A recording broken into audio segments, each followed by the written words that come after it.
Hello there, and welcome to the webinar today. We're going to go ahead and get started. Hope everyone is having a great day. We are looking forward to sharing this content with you. My name is Ian Goodrich, and I'm a product marketer at Spire Global. I'm joined today by Dan and Keith from Esri's Living Atlas of the World team, and we thank you for taking the time to learn more about Spire's weather products. As everybody settles in, I wanted to mention a few points. First up, everyone is welcome and encouraged to use the question and answer feature in the GoToWebinar panel, and we promise to respond during the Q&A time or later on if needed. Additionally, everyone else has been muted, so no one needs to worry about background noise. Finally, please know that the recording of this webinar will be shared via email a little later today. Okay, let's go ahead and introduce the webinar team. As I mentioned earlier, I'm joined by Dan and Keith from Esri, and I'm going to unmute Dan and have him just give a quick introduction, and then do the same with Keith. Go ahead, Dan. All right, hi, my name's Dan Pursuit, and I, as Ian said, work with Esri's Living Atlas of the World team, focused on environmental content and working with our partners to get more great environmental weather content into Living Atlas for people to consume. Great, thanks. Keith, go ahead and unmute yourself and join in. Thanks, Ian. I'm Keith Van Graafland. I'm a product engineer at Esri as well, and I am on the Living Atlas team, and I focus on oceans data in particular. So I'm working with people from the oceans community to help leverage their good content. Great. Thanks so much, Keith. Okay, let's take a look about what we're going to cover today. We're going to start out with a presentation on our weather product. I'll be working through some slides. And at the end of that, we're going to swap over to live demos with Dan and Keith. They're actually going to be using ArcGIS Pro, which is connected live to the AIS and weather APIs. And at the end of the live demo, we're also going to go ahead and cover the Q&A. Okay, now, when everyone registered for this webinar, you'll remember that there was a question about how familiar are you with AIS data. Thank you all for answering that. The good news is that 95% of you out there responded that you knew what 85% AIS data is, or you're currently working with it. Because of that, we won't actually cover what AIS data is today and spend more time on the weather forecast and those live demos. But for that 5% that are curious what AIS data is, there is a handout in the GoToWebinar panel for you. It's a PDF you can download at the end of the webinar or now and catch up with it later. Now, to get started here, I'm going to open up a poll. So in just a second, your screen will switch over and there will be a quick one-choice poll for you to answer. If you would just take a second just to answer those responses, that'll be really helpful.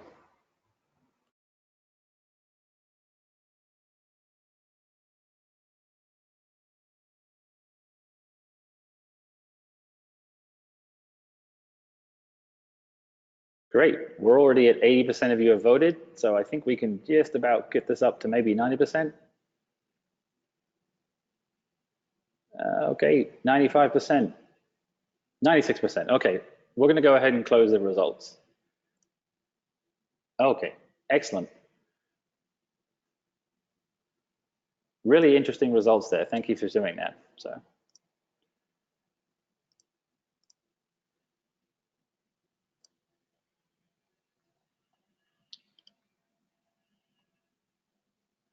Okay, just when the poll went away, the webinar slides went away. So here, I'm just bringing those back for us right now. Okay, excellent. Okay, great. So based on that feedback, an awful lot of you are actually interested in kind of learn more about this particular product. So we're going to switch the slides to really go into the forecast product and then some of the differentiation points, and then we can kind of go back through the other content. So again, thanks for that. So you're going to hear me talking about Spire Forecast. And I think it's important to explain actually what it is. It's our first commercially available weather product that we are enriching with our unique data from our own satellite constellation. I'm actually going to touch on that unique data in a little later on in a different slide. Now, when we talk about our forecast offering, it truly is global, and some of that comes from that unique data source that we're going to be reviewing later. We're offering the usual services that you expect from a weather forecast product. We have a short-term forecast, which is every hour for the first 24 hours. And then we have a medium-range forecast, which is 6-hour increments up to 7 days. We're updating that model 4 times a day.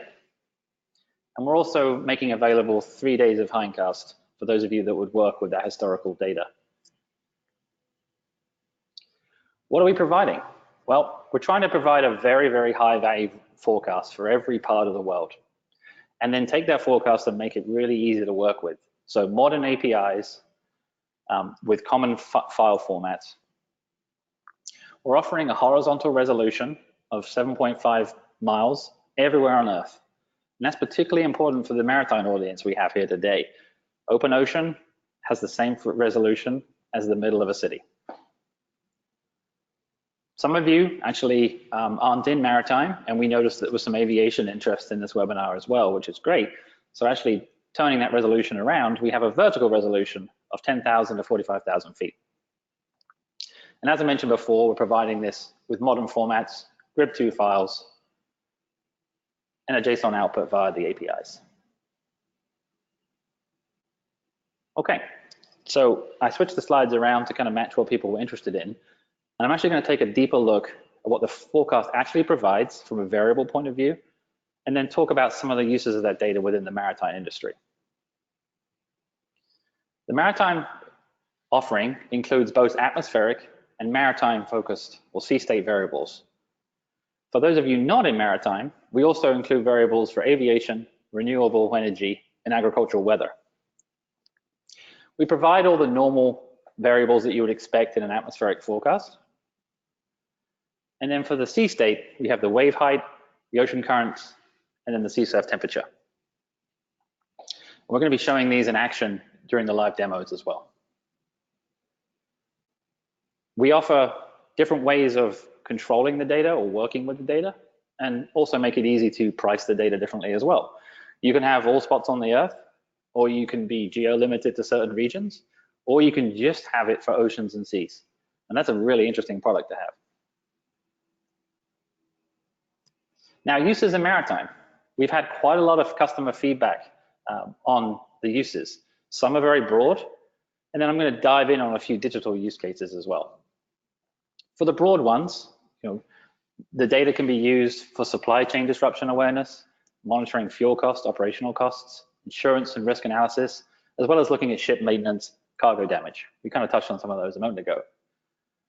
One that's quite popular right now on the digital side is the process of creating a digital twin of a ship using both AIS data and weather forecast data. The term digital twin comes from basically monitoring a physical vessel and what it actually went through, and then comparing that to what the model said that the vessel should be dealing with. And the reason for that is you can build your own internal system and then integrate that into your systems to drive productivity.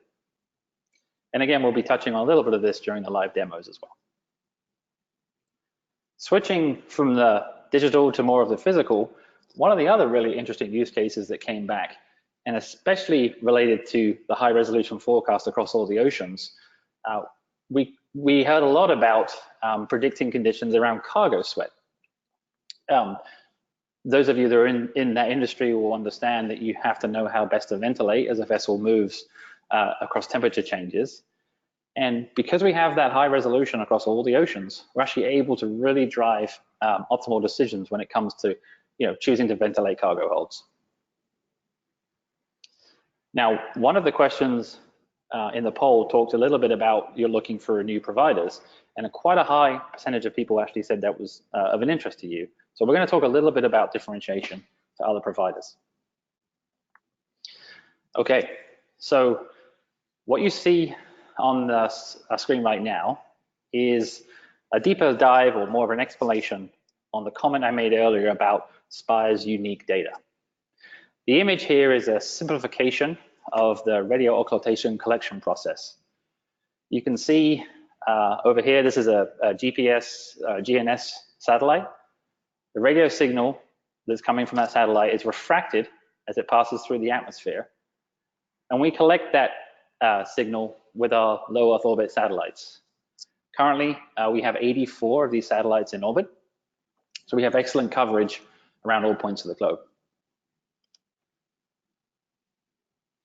That refractivity gradient is based on the density of the air, which is in turn determined by its temperature, pressure, and moisture content. We collect that RO data, combine it with other global Earth observation sources, and then we run our own models and do our own optimizations to create that weather forecast product. Now, the impact of maritime. This is a particularly interesting graphic. This will cycle on the screen, so I'll leave it up for a little while. RO profiles are often compared to weather balloon radiosonde data. Radiosondes are launched into the atmosphere, and as they drift through the atmosphere and they drift across, they collect data which is downloaded and then added to weather forecast models. Obviously, those weather balloons have to be within range of a receiving location, and there's physically a challenge to launch thousands and thousands of those a day. So the first image you can see on the screen right here is kind of those locations that are used twice a day around the world. The other slide, which is the one that's on now, is showing RO collection in just a 12-hour period. So these are locations where we've collected that refractivity data in the atmosphere. And as you can see, the impact that's going to have over the open oceans is what's driving this interest in maritime for this weather product.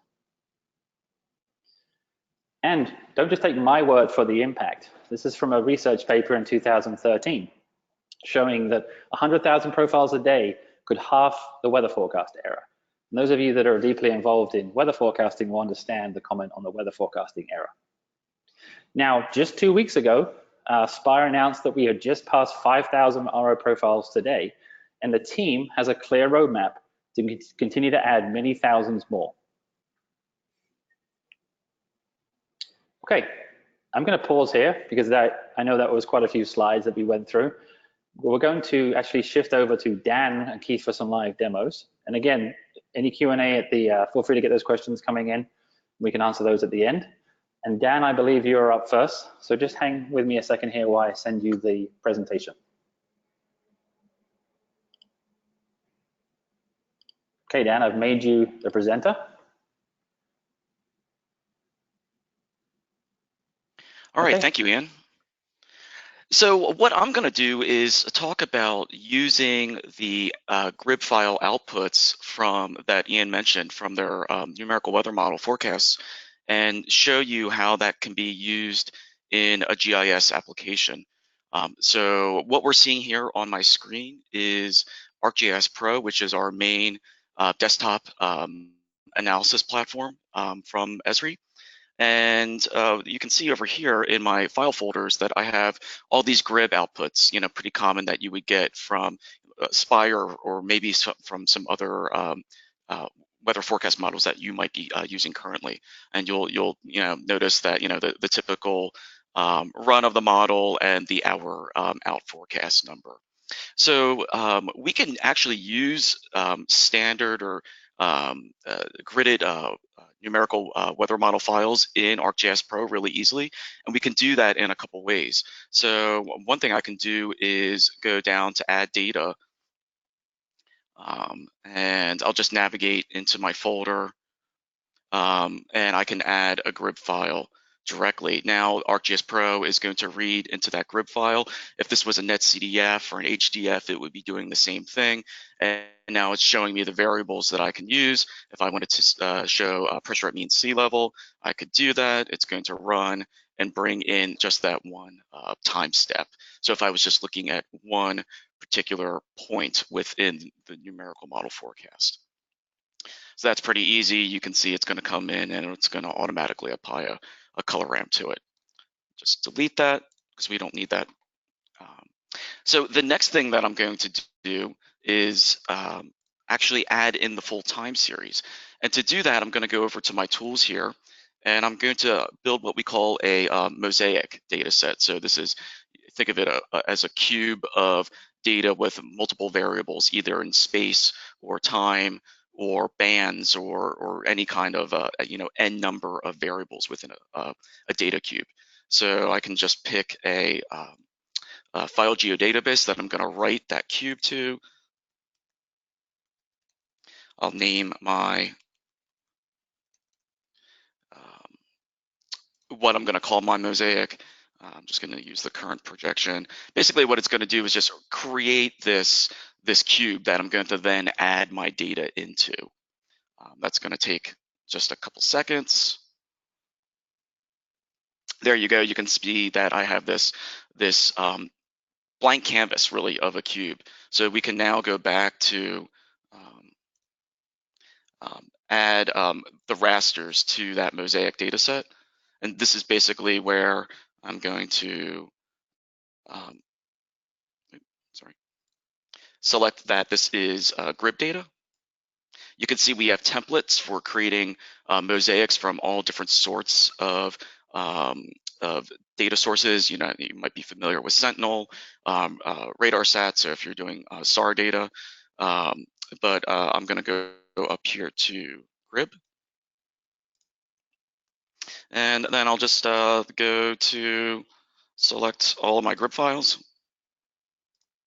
Once I've added them in, I can then choose which of the variables. It's basically going to read through and give me that same variable selector, and then I can run the raster. That takes 30 seconds to a minute. So I'm going to show you the results of running that. And so what I have here, I turn on this layer, is I basically just brought in the mean sea level pressure for that time series. And if we go into our time bar, we can step through and then see the areas of high pressure are colored blue here. I like to think clear sky, high pressure. The areas of low pressure are in this kind of murky yellow brown. And we can step through and we can select through and get the information for each one of those time steps. And so we could see that at that point that the mean sea level was, where is mean sea level here? 10,300, 103,627, because that's pascals. All right, so there we go. That's just adding in some basic weather data. What we can also now do is go in and bring in some of that AIS data that Ian was talking about. So we can go, and one of the great things is that AIS data is coming as a feature service. So we're not actually downloading anything. We're just going to the internet and we're going to stream in that AIS data into our platform here. So I'm going to add data from Path, and Ian gave me the URL basically for that data that's in ArcGIS REST protocol. Once we do that, you can see it's starting to load in, stream in. You can see my computer thinking over here, all of the AIS points from around the world. Since I'm on wireless, I'll just bring these things in here. So here we can see all the AIS locations around the world coming from Spire. And so now there's a lot of things that you can do with that. We can take working with numerical weather data and extend that into more of a GIS realm and start looking at some of the applications that you might do in a GIS environment. So what I was actually going to do is I'm going to care about my ship of interest. So I'm just going to zoom over. I might have a ship that's over here in the Western Pacific, and I want to do some analysis of the weather conditions that might be impacting that ship. Is it heading in towards an area of low pressure that's forecasted to move into a zone? And what precautions do you have to take? Do you have to reroute? Do you have to stay in port? Do you have to move to a different port, especially if you have some pretty valuable cargo? So what I can do is copy down as many of these points as I want from the web. And we can do that by running a tool here called Copy Features. And so if I turn off all of the features, we can see this one ship that I have of interest, right? And right now, if we scroll back in time, it's in an area of normal pressure. We're going forward in time. We can see that that low pressure is moving directly over the ship's current position.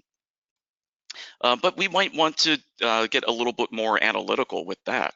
So we can actually run a utility that's called sample.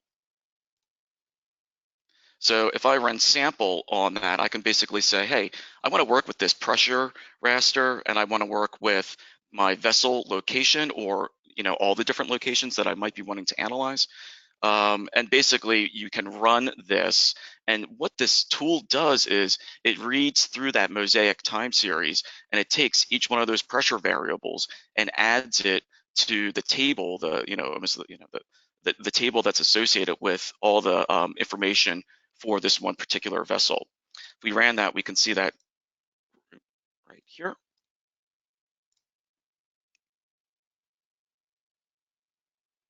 So I'm opening up the actual attribute table for that ship. So we can see the vessel number, some of the variables that come from the Spire. I deleted or I hid some of these things. So because, heading and direction, tonnage, things like that, that you would be interested with your own particular vessel. But we can see the pressure and mean sea level that was extracted from each one of those rasters, along with the time component that was extracted from each one of those rasters. One of the really cool things is that you can take that in our platform and just simply create a chart so we can analyze that graphically over time. So I have that here. I'll make this a little bit bigger. So basically what I did was just plot on the y-axis, and you can see over here the configuration of my chart. On the y-axis, I have pressure, mean sea level, and then on the x-axis, I have the standard time, the variable of time that came from the raster files. And you can see that there is this precipitous decrease in pressure over time, going down to 99,000 pascals. And then it's slipping back up as the forecast time goes forward.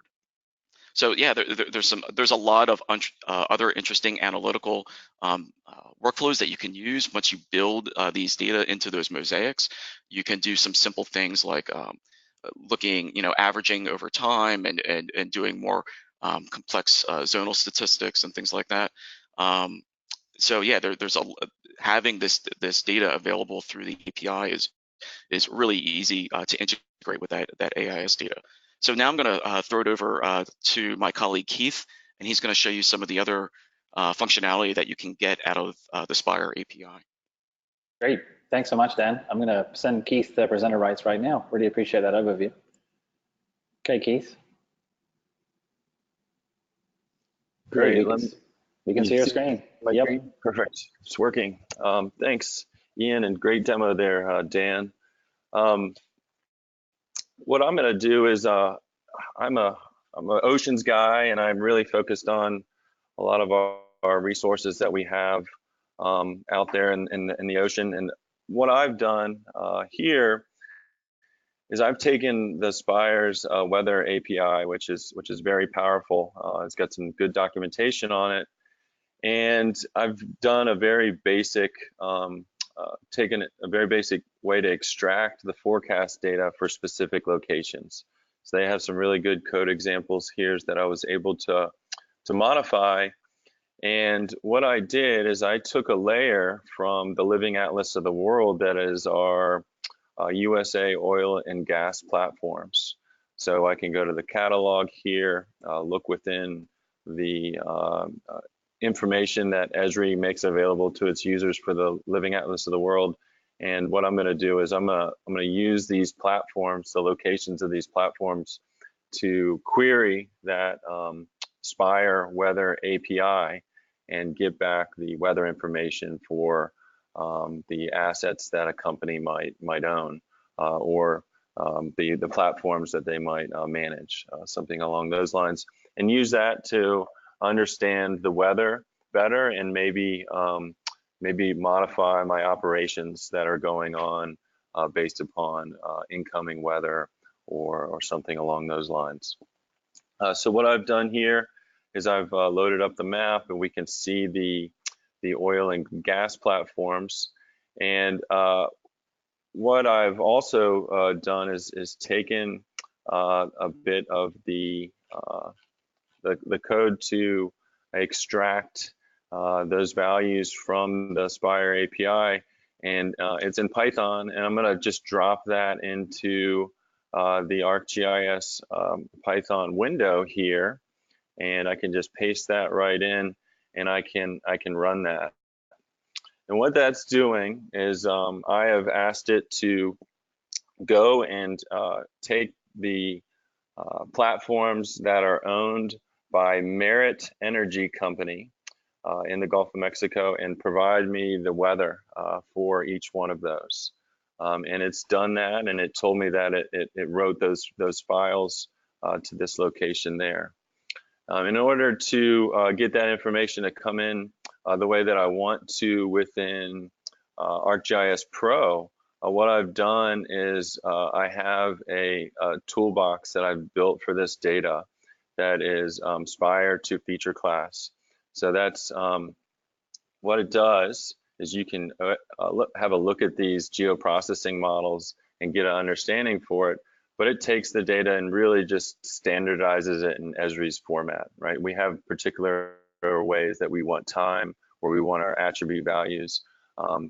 I know that Spire is reporting their data in kelvins, and we might want to convert our data to something more meaningful for our region or for the world. So Celsius and Fahrenheit unit conversions can come in here with just by adding a calculate field function. So this model, as complex as it may look, only requires 2 little inputs into it. So I double click on it, and it asks me, okay, where are my files? And I can select those and load them. And then where do you want to put your output file? And I'm going to put it here in the default location and run this tool. And as that tool runs, it tells me what it's doing at the bottom here. And as we see, as that goes through, I'm going to get a message here in a moment that tells me that it's completed successfully. And at that point in time, it adds it to the layer. I can turn off my USA drilling platforms, and I can see these locations that are owned by Merit Energy Company. And I can see that I've got a time slider that has come in associated with my data. And there's also a chart that has been added to the values as well. So these are things that I configured within that geoprocessing model that I can tweak and configure for whatever my purposes might be. Here, I'm interested in air temperature. And what I'm doing is I'm looking at the change in temperature over time. And you can see that 3 out of the 4 platforms really have a very consistent temperature change. It's not a lot going on, but one of them here around this point in time at 4 p.m. is going to have a significant temperature decrease. And I could see the location of that by clicking on the chart and interacting and seeing that spatial location here on the map as well. So that's a really nice way to bring in that data. I have the same attribute table with the different variables. So we're just looking at temperature in this case, but I could be looking at low pressure or wind. Let's say I was concerned about wind speeds. I was going to have some deck operations going on my platform, and I know that if it's above 15 miles per hour, then that's a no-go on that day. So I could use that information to help me plan logistically what's going to occur safely while doing these operations on the platform. The charts are really intuitive. So here I'm just looking at change in mean temperature over time. I can go to the properties, and let's say instead of temperature, let's change it to precipitation amount. I can click apply, and you can see that I'm now looking at precipitation as opposed to temperature. And I can do the same thing for northward winds. I've got a very similar pattern there. you can see, it's kind of interesting, the spatial offset between these platforms and how it correlates within this chart here. It's interesting, and you can do the same thing with eastward wind or any of the variables. So these charts are give you good information and the ability to export and share this as well. So this is just a quick and dirty example of how you can leverage the Spire API to inform your daily operations and maybe keep things safer. So I'll leave it at that. Great. Thank you, Keith, and thank you, Dan. That was extremely helpful, and it was really interesting to see the data being used in real time. So I wanted to kind of move into the final parts of the presentation here, kind of recap what we've seen. Let me go ahead and take back over the screen real quick. I do have one more